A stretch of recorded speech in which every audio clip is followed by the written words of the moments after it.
राधे राधे। मेरा नाम सोनम है और मैं JMI ETI रादौर से BTech CSC प्रथम वर्ष की छात्रा हूँ। आज मैं आप सभी के समक्ष श्री भगवद गीता का एक श्लोक प्रस्तुत करने जा रही हूँ। यह श्लोक अध्याय 2 के 47वें पद से लिया गया है, जो इस प्रकार है।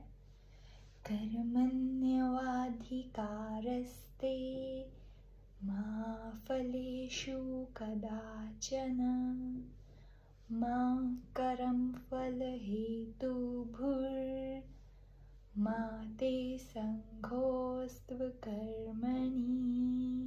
इस श्लोक का अर्थ है कि वास्तव में आपको कर्म अर्थात कार्य करने का अधिकार है, परंतु उसके परिणाम अर्थात फल की इच्छा रखने का अधिकार नहीं है। इसलिए फल की इच्छा रख के कर्म मत करो, और इसका मतलब यह भी नहीं कि कर्म करना ही छोड़ दो।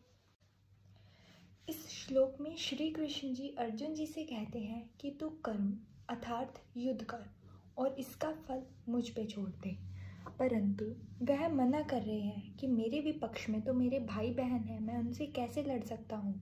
तब भगवान प्रेरित करते हुए कहते हैं कि तुम बस कर्म करो और इसका फल मुझ पे छोड़ दो। ऐसे ही हमें अपनी लाइफ में भी करना चाहिए। हमें हमेशा लाइफ में कर्म और सत्कर्म करते रहने चाहिए और इसका फल भगवान जी पे छोड़ देना चाहिए, क्योंकि भगवान सर्वज्ञाता है। उन्हें सब पता है कि हमारे जीवन में किसका अच्छा प्रभाव पड़ेगा, तो वे हमें उसका फल दे देते हैं। लेकिन अगर हमारे जीवन में उसका कोई बुरा प्रभाव हो तो भगवान हमें उस फल का कर्म का फल नहीं देते हैं। जैसे कि बहुत सारे लोग करते हैं कि वो किसी की मदद करते हैं, किसी का पुण्य करते हैं, अच्छे कर्म करते हैं, सत्कर्म करते हैं, और वो बदले में सोचते हैं कि अब हमने इसकी मदद की है तो भगवान हमारी भी मदद करेंगे। किंतु हमें यह नहीं सोचना चाहिए। हमें हमेशा अच्छे कर्म करते हुए ही अपनी ज़िंदगी व्यतीत करनी चाहिए। जैसे हम इसे एग्ज़ाम से भी कोरिलेट कर सकते हैं।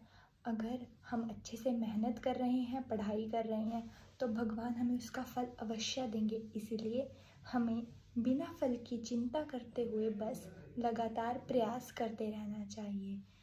और इस श्लोक को अंत करते हुए भी मैं यही कहना चाहूँगी कि ऐसे ही आप अपनी ज़िंदगी में अच्छे कर्म करते रहें और उनका फल भगवान पे छोड़ दें।